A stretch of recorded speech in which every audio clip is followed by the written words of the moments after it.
윤석열 대통령이 신청한 체포 적부심이 오후 5시부터 서울중앙지법에서 진행되고 있습니다. 윤 대통령은 모습을 드러내지 않았는데 현장에 나가 있는 취재기자 연결해서 자세한 내용 들어보죠. 배윤주 기자. 네, 서울중앙지법에 나와 있습니다. 오후 5시부터 중앙지법 형사 32단독 소준섭 판사의 심리로 윤석열 대통령에 대한 체포 적부심이 진행 중입니다. 윤 대통령이 오늘 공수처 조사에 참석하지 않으면서 직접 나올 거라는 관측이 있었지만 불출석했습니다. 윤 대통령 측 변호인으로는 석동현, 배진한, 김계리 변호사가 출석했습니다. 변호인 측은 신문에 들어가기에 앞서 취재진과 만나 범죄 혐의가 아닌 체포영장 절차의 부당성을 주장하겠다고 말했습니다. 직접 들어보겠습니다.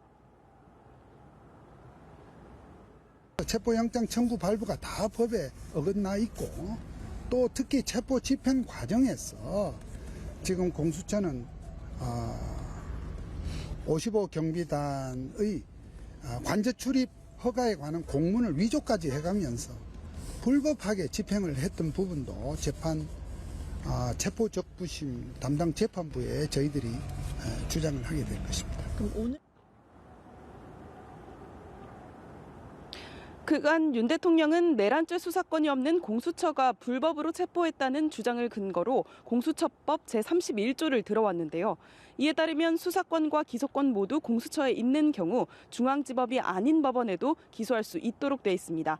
그런데 이번 사건의 경우 수사권만 갖고 있기 때문에 서울중앙지검에 이첩해야 하고 서울중앙지검은 대응법원인 서울중앙지법에 기소해야 하기 때문에 결국 중앙지법이 관할법원이라는 게 윤 대통령 측 주장입니다. 다만 공수처는 기소만 서울중앙지법 관할일 뿐 체포나 압수수색은 범죄 혐의가 발생한 장소를 관할하는 법원에 영장을 요청할 수 있다는 주장입니다. 윤 대통령 측은 또 내란 혐의에 대한 수사권이 공수처에 없기 때문에 수사 자체가 불법이라고 주장하고 있어 이 부분에 대한 공방도 오갈 것으로 보입니다. 네, 이번 적부심이 윤 대통령에 대한 공처의 수사에도 영향을 주게 되죠? 네, 그럴 것으로 보입니다. 일단 신문 결과가 나올 때까지 윤 대통령에 대한 체포 시한은 잠시 중지되게 됩니다.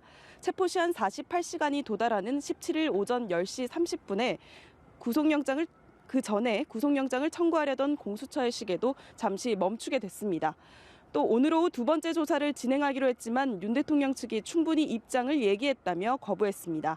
이런 가운데 공수처는 일단 오후 2시쯤 체포 적부심과 관련한 자료부터 법원에 접수하고 부장검사 1명과 평검사 2명을 신문에 투입했습니다. 재판부는 공수처의 수사권과 체포의 적법성, 필요성을 따져 신문을 마치고 24시간 내에 인용이나 기각 결정을 하게 됩니다. 재판부는 수사기관 관계 서류와 증거물을 조사해 이르면 늦은 밤이나 내일 오전 결론을 내릴 것으로 보입니다. 지금까지 서울중앙지법에서 연합뉴스TV 배윤주입니다.